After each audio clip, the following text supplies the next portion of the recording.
ठीक, अब आप बोलिए सर। नहीं, मैं बस ये कह रहा हूँ, राहुल जी का नाम आप लोग बार बार जाने को ले रहे हैं। अध्यक्ष खड़गे जी उन्होंने जवाब दिया, आप पढ़िए कितना लंबा जवाब दिया है। इन्हीं को दे दिया है? सीधे नहीं दिया है, बहुत लंबा लिखा है कि हम क्या क्या लड़ाई लड़ रहे हैं, बहुत डिटेल में खड़गे जी ने बहुत लंबा खराब कर दिया है।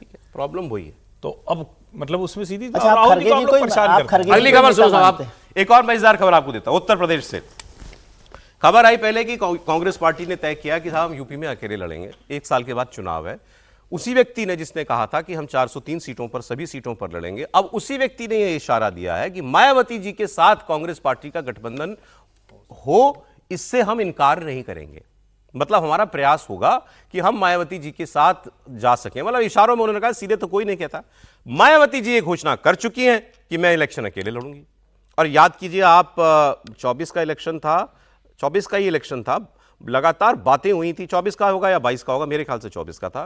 कांग्रेस और मायावती जी के बीच में खूब बात हुई थी। बात तो यह भी हुई थी कि इसमें प्रियंका गांधी बहुत इंटरेस्टेड थी, और सोनिया जी के और मायावती जी के इक्वेशन बड़े अच्छे बताए जाते हैं। ठीक सर, गलत तो नहीं कह रहा? बहुत अच्छे इक्वेशन है दोनों के, मिलते हैं तो गले मिलती हैं, दोनों गले मिलती हैं। लेकिन मायावती जी इस चुनाव से पहले 2-3 इलेक्शनों में बिल्कुल सपाट थी। मतलब वो इलेक्शन जी जान से लड़ी ही नहीं। इस बार वो इलेक्शन में दिख रहा है कि वो कुछ जान लगाना चाहती हैं, या दिखे तो सही कि हम लड़ रहे हैं। वजह क्या है? उनका जो कोर दलित वोट था वो भी टूटने लगा इस लोकसभा में। सपा बस कांग्रेस को भी चला गया, पहले बीजेपी को चला गया था।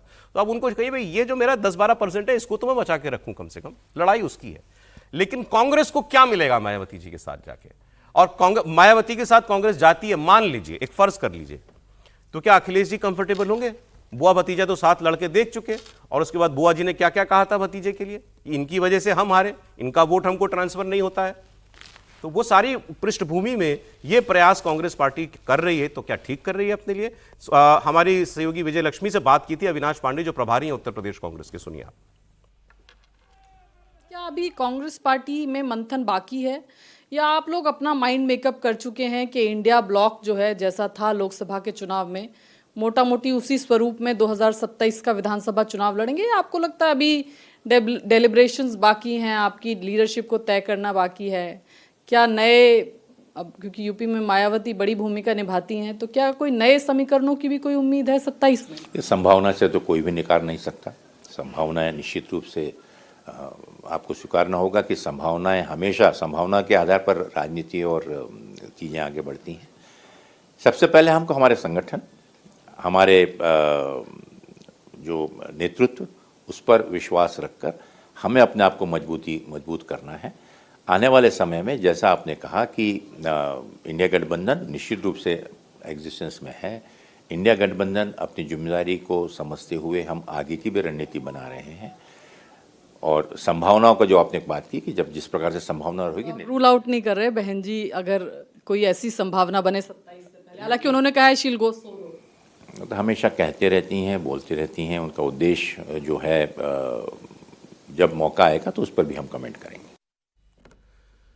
तो क्या ये खिचड़ी जो है, अभी तो हांडी भी नहीं चढ़ी, लेकिन क्या ये पकाने के विचार हो रहे हैं? त्रिपाठी जी, क्या लगता है, बसपा और कांग्रेस? नहीं, मुझे लगता है कि बहुत अर्ली है ये। और दूसरा, बहुजन समाज पार्टी को पता है कि कांग्रेस पार्टी उनको कुछ एडिशन करती नहीं है। कांग्रेस पार्टी से उनको कोई लाभ नहीं होता है। वो पुराने चुनाव से, जब पहली बार उनका हुआ था, तब भी उनको बहुत अच्छे से याद है। तो मुझे लगता है कि ये सिर्फ एक पॉलिटिकल स्ट्रेटेजी जैसा है। कांग्रेस को भी पता है, तो शायद वो सीटें थोड़ा अच्छी मिल जाएं, थोड़ा बार्गेन करते वक्त थोड़ा ठीक रहे। मैं इसको बस ऐसे ही देख पाता हूं, क्योंकि मायावती को बहुत अच्छे से पता है कि उनकी जो अभी पार्टी की स्थिति है, उसमें जब तक वो अपनी ताकत नहीं दिखाएंगे, या हो सकता है कि अंतिम समय में जब उनको लगे कि बहुत हमारी ताकत बढ़ रही, अगर थोड़ा सा कांग्रेस का वोट जुड़ जाए तो हम कुछ ताकत में आ जाएंगे, तब भले करें। लेकिन मायावती फिलहाल किसी के साथ नहीं जाने वाली। मायावती, आपको लगता है इलेक्शन में अकेले ही जाएंगी सर? आमतौर पर इलेक्शन वो अकेले जाती हैं। यदि करना भी होता है तो पोस्ट पोल वो अलायंस देखती हैं। लेकिन कांग्रेस और लोकसभा लड़ी है मिलकर, मेरे ख्याल से लोकसभा लड़ी है उनके साथ, विधानसभा नहीं लड़ी। लेकिन कांग्रेस और बीएसपी का यदि वोट कॉम्बिनेशन देखें तो वो एक बेहतर वोट कॉम्बिनेशन हो सकता है। लेकिन मायावती जी कांग्रेस के साथ जाएंगी, मुझे पता नहीं। आज तो सैटरडे है, तो ईडी का दफ्तर बंद है, लेकिन कई बार तो खुलता भी है। ये तो आप गलत, मैंने इसको कहते हैं ना, जो नहीं है वो कह रहे हैं बीजेपी जाने देगी क्या मायावती जी को कांग्रेस के साथ? नहीं, अगर वो चाहें भी तो। नहीं, मैंने बीजेपी की बात नहीं, मतलब वैसे एक खबर बता रहा हूं, आपने कहा ठीक। नहीं, ये अच्छा तंज कर रहे हैं। जो चुटीला व्यंग है ना, उनका कहने का मतलब है कि भारतीय जनता पार्टी ईडी का प्रयोग करके मायावती को भारतीय जनता पार्टी के खिलाफ होने से मना कर देगी। ऐसा है नहीं, उनका अपना कोर वोट बैंक है और वो निश्चित तौर पर मुझे लगता है कि ये यदि कॉम्बिनेशन होता है, जो आपने कहा ना कि इससे कांग्रेस पार्टी को फायदा नहीं होगा, मुझे लगता है कि अखिलेश के साथ जाने से ज्यादा बेहतर रिजल्ट जो होगा कांग्रेस पार्टी के लिए कि वो मायावती के साथ जाए,